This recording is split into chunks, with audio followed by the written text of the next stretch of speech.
Here's what I learned from staying sober for 3 years. And trigger warning, I am not sober anymore. I'm actually a mindful drinking coach. I run a discreet program for high achieving professional women who want to cut their drinking by about 80% without quitting because they fundamentally understand that the all or nothing mindset is not sustainable. And they don't want to be one of those people that can't have a toast at the wedding or drink wine when they're in Italy. And I'll be honest, my approach is not for everybody. Some people do find it easier to just quit. I'm not here to talk anybody into starting drinking again. But what I learned from 3 years of sobriety is that alcohol is no more the problem for people who overdrink than razors are the problem for people who cut themselves. It's not about the alcohol. This is a thinking problem, not a drinking problem. And here's what I mean by that.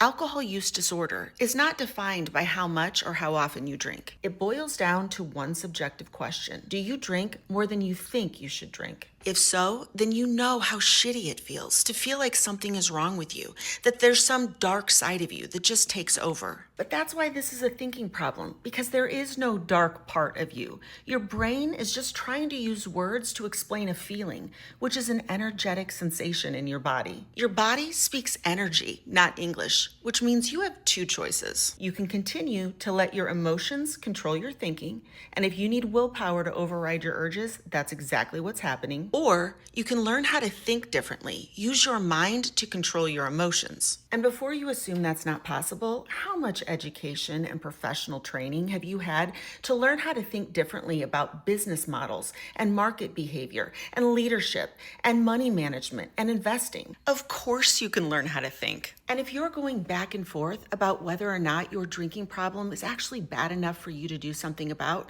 then you need to learn how to think because your emotions are controlling you. Do you wait until your car breaks down before you get another one? Do you wear a suit that has holes in it because it's not bad enough to buy a new one? Of course not, because you want the best for yourself. And the only thing that can actually prevent you from learning how to think differently about your feelings with alcohol is how you think right now. The same brain that will convince you that opening another bottle of wine at 10 p.m. on a Monday night will also convince you that it's not that bad, which is why you need help. Because if you could do this on your own, you would already be doing it. If you want to take control over your thinking so that you don't have to worry about your drinking anymore, you have to take action right now before your brain talks you out of it. So click the link in my bio and apply for a free discovery call.